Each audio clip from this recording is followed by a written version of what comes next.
Hello, hi friends, ಎಲ್ಲರೂ ಹೇಗಿದ್ದೀರಾ? ನಿನ್ನೆ ಎಲ್ಲ ಮೊನ್ನೆ ಒಂದು ಕೋಳಿ ಮರಿ ವಿಡಿಯೋ ಮಾಡಿ ಹಾಕಿದ್ದೆ ನಮ್ಮ ಶೆಡ್ಡಿನಲ್ಲಿ. ಇನ್ಮೇಲೆ ಫುಲ್ಲು ಕೋಳಿ ಮರಿ ದಪ್ಪ ಆಗೋವರೆಗೂ ಫುಲ್ ವರ್ಕು. ನಿನ್ನೆ ಮೊನ್ನೆ 2 ದಿನದ ಹಿಂದೆ ಹಾಕಿದ್ದೆ ವಿಡಿಯೋ. ಇವಾಗ ಒಂಥರ ವೆರೈಟಿಯಾಗಿದೆ, ನೋಡ್ತೀರಾ?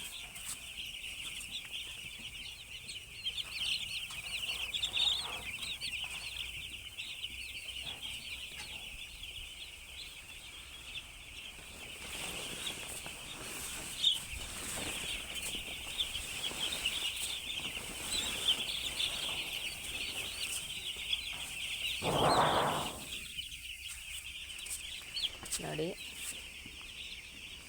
ಫುಲ್ ವರ್ಕ್ ಇದೆ ಫ್ರೆಂಡ್ಸ್.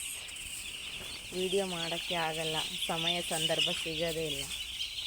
ಯಾವುದೋ ಒಂದೊಂದು ಕಾರಣಾಂತರಗಳು ಬರ್ತಾ ಇರ್ತವೆ, ಆದರೂ ವಿಡಿಯೋ ಮಾಡಾಕ್ತೀನಿ. ನನ್ನನ್ನು ಫಾಲೋ ಮಾಡೋದು ಮಾತ್ರ ಮರಿಬೇಡಿ ಪ್ಲೀಸ್. ಒಂದೊಂದು ಕಮೆಂಟ್, ಓಕೆನಾ? Okay, bye friends.